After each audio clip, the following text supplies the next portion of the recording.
এই ডাবটা কাটতে আমার ১০ থেকে ১৫ মিনিট লাগছে। দেখেন কত বেশি সুন্দর, একদম ভর্তি পানি ছিল, শ্বাস হচ্ছিল। আমি তো ভাবিই নাই দেশের বাইরের ডাবগুলো এত বেশি মজা হবে। বাট কাটতে এত সময় লাগার কারণ হচ্ছে আমার কাছে যেহেতু ডাব কাটার যন্ত্রপাতি নাই, আমি বটি দিয়ে অনেক কষ্ট করে কেটেছি, এজন্য টাইম লাগছে। দেন রান্না করতে চলে আসছি, আর রান্না করতে করতে চুলা মোছাটা আমার একদম স্বভাব হয়ে গিয়েছে। পরিষ্কার না থাকলে আমার কাছে বিরক্তি লাগে। আজকে ব্রয়লার মুরগির মাংস রান্না করব। মুরগিটা খুব ভালো করে কেটে ধুয়ে পরিষ্কার করে আমি সব রকম মশলা মাখিয়ে রেখে দিব আধা ঘন্টার জন্য। মুরগির মাংস এভাবে ম্যারিনেট করে ভেজে রান্না করলে আমার কাছে বেশ ভালো লাগে। বিশেষ করে ব্রয়লার মুরগির মাংসটা আমি সবসময় এভাবেই রান্না করি।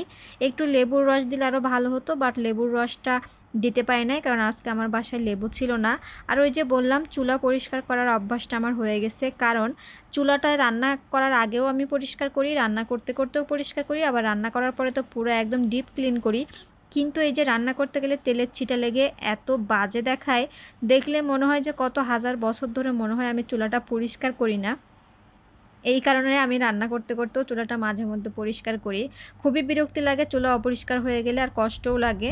দেন আমি এখন মাংসগুলো খুব ভালো করে ভেজে নিচ্ছি। ব্রয়লার মুরগির মাংস ভেজে রান্না করলে কিন্তু এটা সহজে বোঝা যায় না যে এটা ব্রয়লার মুরগির মাংস। একটু হালকা কড়া করে ভেজে নিলে এটা খেতে যে এত বেশি মজা লাগে, খুবই মজা লাগে। অনেক আপুরাই আমি দেখেছি যে ভেজে রান্না করে। আমি তো সব সময় চেষ্টা করি ভেজে রান্না করার, তবে হাতে সময় না থাকলে তখন কষিয়ে রান্না করি। তবে কষানোর মাংসর থেকে এই ভেজে রান্না করার মাংসের টেস্টটা অনেক ভালো আসে এবং কালারটাও বেশ ভালো আসে। ভেজে নেওয়ার পরে বেশিক্ষণ সময়ও লাগে না রান্না করতে। আজকে সব কিছু বাটা মশলা দিয়ে রান্না করব। মানে সবসময় তো পেঁয়াজ কুচি করে রান্না করি, তবে আজকে পেঁয়াজ পেস্ট করে রান্না করব। এটাতে গ্রেভিটাও একদম ঘন হবে আর খেতেও বেশ ভালো লাগবে। মাঝে মধ্যে আমি মাংসের মধ্যে পেঁয়াজ পেস্ট করি দেই, অথবা মাছ ঝোলের মধ্যেও পেঁয়াজ পেস্ট করে এভাবে দেই, তাতে করে গ্রেভিটা বেশ ঘন হয় এবং খেতে ভালো লাগে। আপনারা যারা মাছ ঝোল বা মাংসের মধ্যে সবসময় পেঁয়াজ কুচি করে দেন, মাঝে মধ্যে এভাবে একটু পেস্ট করে দিয়ে দেখবেন, খেতে বেশ ভালো লাগে। কিন্তু আমি কিন্তু মাঝে মধ্যে এভাবে দেই, আবার মাঝে মধ্যে পেঁয়াজ কুচি করেই দেই। তো এই যে সব রকম মশলা দিয়ে এখন খুব ভালো করে কষিয়ে নিব। রান্নাটা কিন্তু কষানোর কাছে মশলাটা যত ভালো করে কষানো হবে, তরকারিটা খেতে কিন্তু তত বেশি মজা লাগবে। আমি সব সময় চেষ্টা করি মাংসের রান্না করার সময় বা তরকারি রান্না করার সময় মশলাটা খুব ভালো করে কষিয়ে নিতে।